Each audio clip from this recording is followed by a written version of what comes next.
Good afternoon, everybody. Thank you very much for being here, and it's a privilege.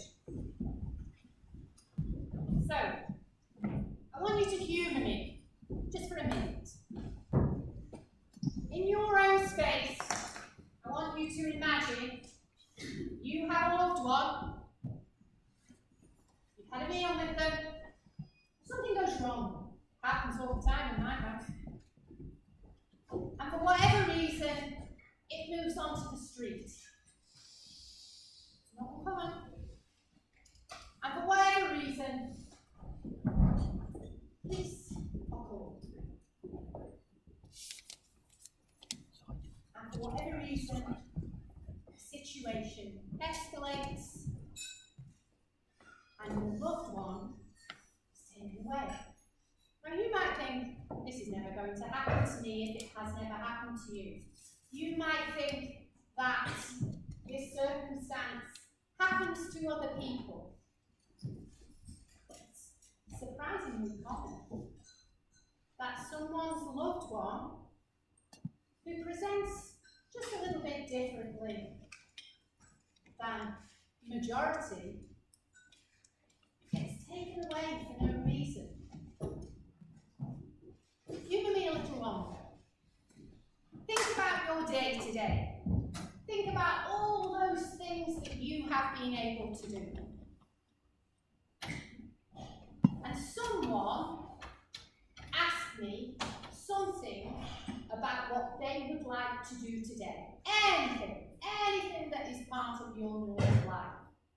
And I am going to give you the answer of what an institution's reply would be. So, who's going to ask me a question, a basic question? Please don't leave me hanging. Any question?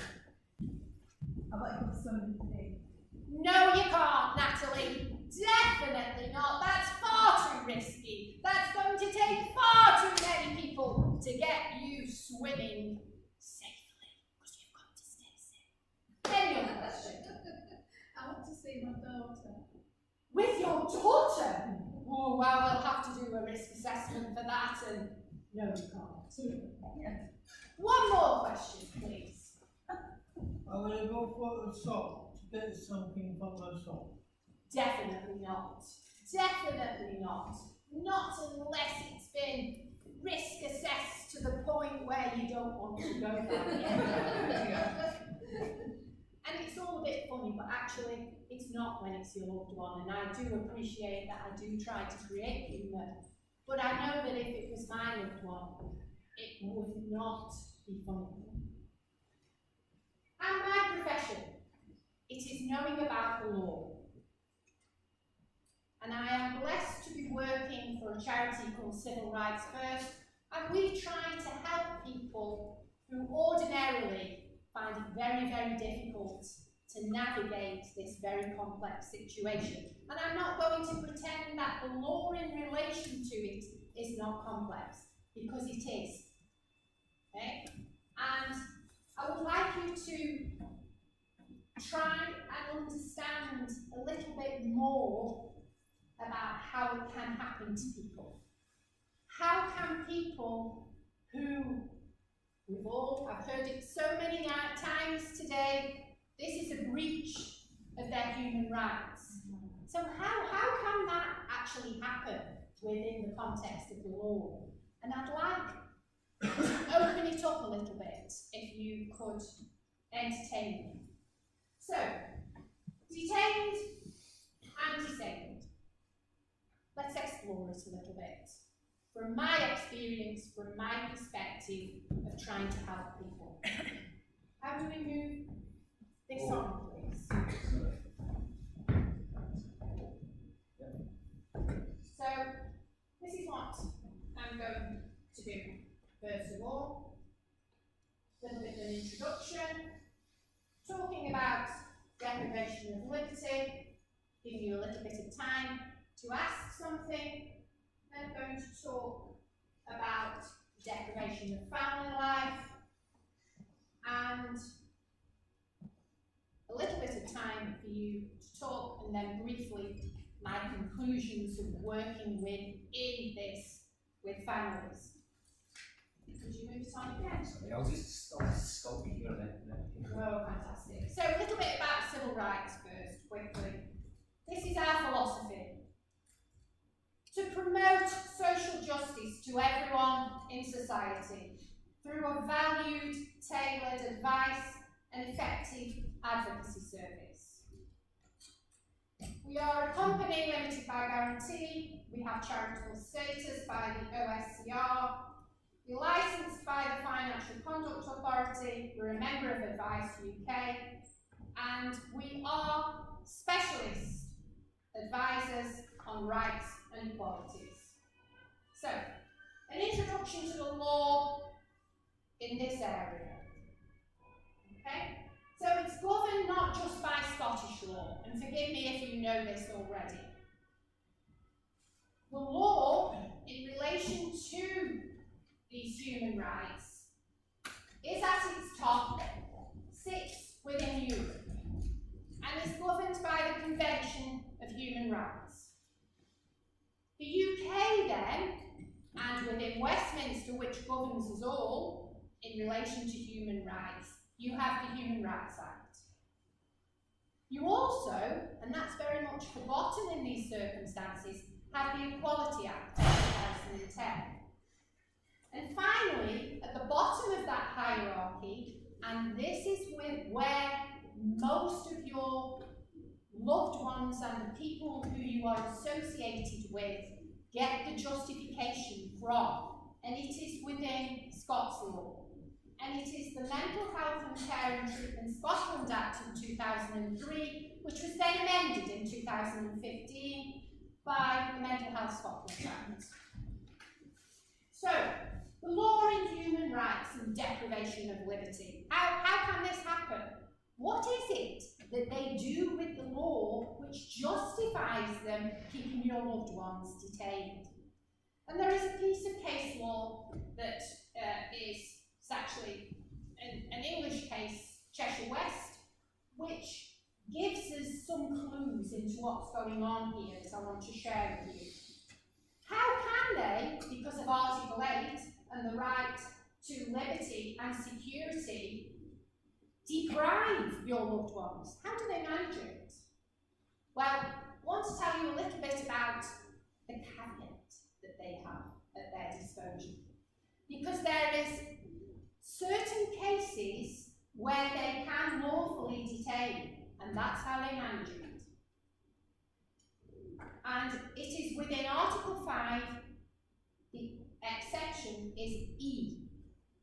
And the lawful detention of your loved ones is because they have found a way to convince the courts that they are of unsound mind. Now that's hard. That was my loved one. That's hard. But if we know it, we can find how to get around it. So let's know it and move on. Thank you. So, the law in relation to the deprivation of liberty simplified. Cheshire West that I mentioned. It is a Supreme Court case. And here is the extraordinary bit of information that came out of that.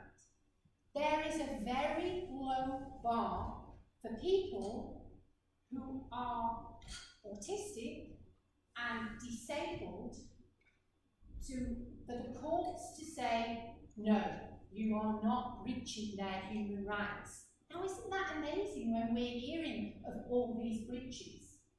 The difference there is, though, that they are not detained under the Mental Health Act. So, if there is not that detention, the threshold for the breach is very low in case law. It's astounding. So if we go back to Article 5, to the right to liberty and security, this is absolute to all of us. Everybody sitting in this room. So, you know, something going wrong, isn't there? When it is not available to those who are detained under mental health law. Can't be right. So, hang on a second. So in relation to this exception, and I'm going to jump down at this point. In relation to this exception is a very, very important point. Because It says, likewise, the lawful detention of persons of unsound mind. So these individuals are at the hands of doctors. But there is a very important bit of information here that I want to work with. And it is the word proportionate. I'm going to come back to it. In amongst all of this, there has to be a legal mechanism which allows these doctors to review the situation. And for you in Scotland, and try not to laugh, it's called the tribunal process. Okay? And that is the supposed legal mechanism which is to safeguard those who are detained and to provide independent review. Thank you. Now, Alice has already told us many times about the Scottish policy that was involved with the Home Report, written 5 years ago, and with 5 years on, the purpose to look at the area of placement and delayed discharge for people with learning disabilities and complex needs. At this time, there were 705 people of out of area in Scotland from 30 HSCPs. 22% had been in hospital for more than 10 years. I don't think that figure has changed much. And what's more, we are seeing at Civil Rights First, more and more people are going in because the systems are not working. There was a vision for people with learning disabilities and complex needs within Scotland to lead full, healthy, productive and independent lives in their communities with access to a range of options. I'm trying not to scoff this because having the government of the day on our side is a very, very good recipe for success. But do I feel that in my working environment? Do I feel that that vision is working? No, I don't. No. I feel the reverse. So this is what I found. I have found within my working environment legal mechanisms that do not adequately follow due process. Psychiatrists know the law. They sometimes manipulate the legal process in order to keep someone detained. Generally, sheriffs do not question a psychiatrist. Are there adequate checks and balances in place? Well, I've witnessed court process where there are no witnesses. There is no representation. Court documentation which states that there should be 2 medical professionals involved, but there is only one medical practitioner's name repeated on the form. These mechanisms are part of Scotland's due process, which set boundaries for supposed protection to underpin these extremely vulnerable people. Are they being protected? And is their liberty being deprived for valid reasons? Does the tribunal system work for those who have learning disabilities and complex needs? If someone's been detained for years and is not leading a life they want to live, if that person has no choice about their care and is living miles away, then no, it is not.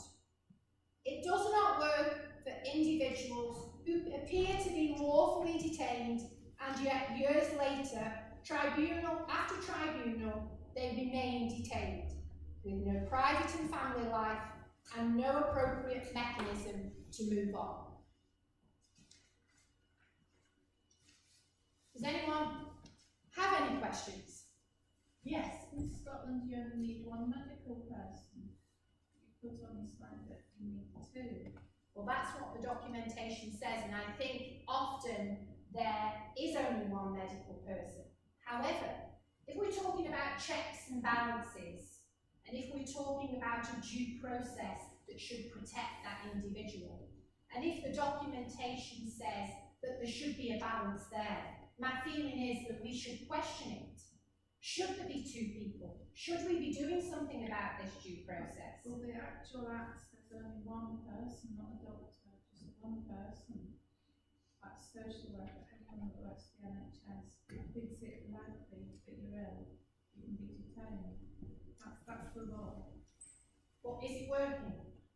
It's not whether it works or not, it's actually illegal, it violates every human right. Absolutely. And the Scotland Act says you can't do that, but the MSPs just passed over 700 amendments in one afternoon, how easy is it?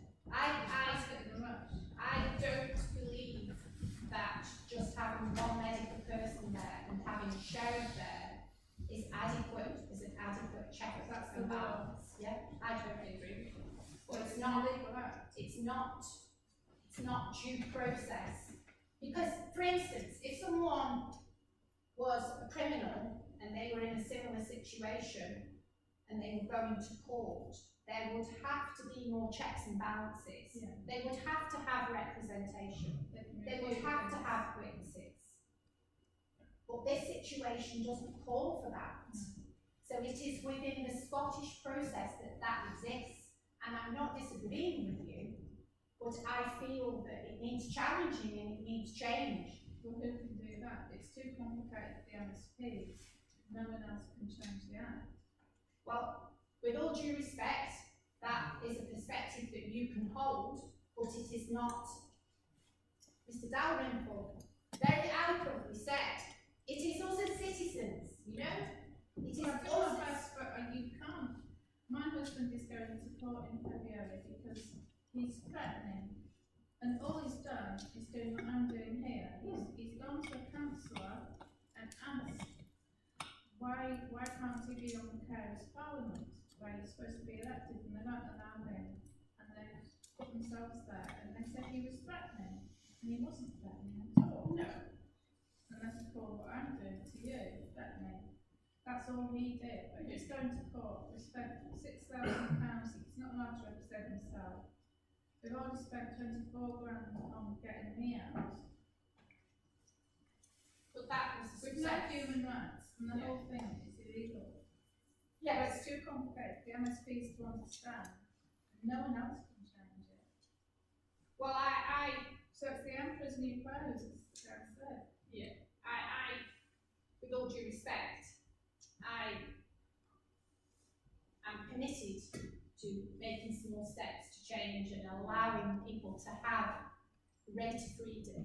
And I may not succeed, but I'm going to continue to try. So I'm going to have a look at... Julie, just to say, Yeah. we can't do it individually. No. One person, we can Totally do agree. it, we can do it collectively. Yeah. That's. And I think the point that you're making is the deck is stacked against us a lot of the time, Yeah. because the power, I think somebody else will. Beg your pardon. Can I just ask when they have these, talking about, with the assistants, does it have to be psychiatrists in it, not just psychologists? And are the people that are making these decisions actually accredited and educated in it? My feeling and my experience tells me not. I agree. I agree wholeheartedly. So what the point that was being made there was, are the individuals who are doing the assessments, who are involved with the due process, are they knowledgeable about the complex needs that are involved? Are they familiar with the individual's learning disabilities? And from my experience, my perspective is that they are not, and that is a missing link. And talking about change, from my perspective, it should be an expectation. And although, it's quite difficult to create an act, it is not that difficult to create a statutory instrument. Statutory instruments are created all the time, and case law is created all the time. But there has to be an appetite, There has to be an appetite within the legal profession to do that.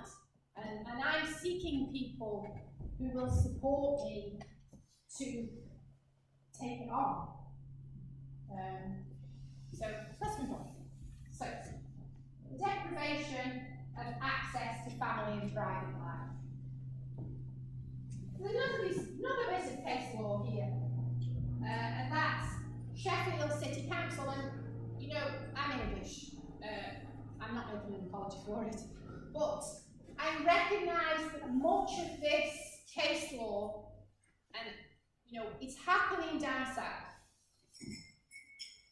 And I'd like to see it happening up here, you know? I'd like to see this action, this groundbreaking movement happen up here. So,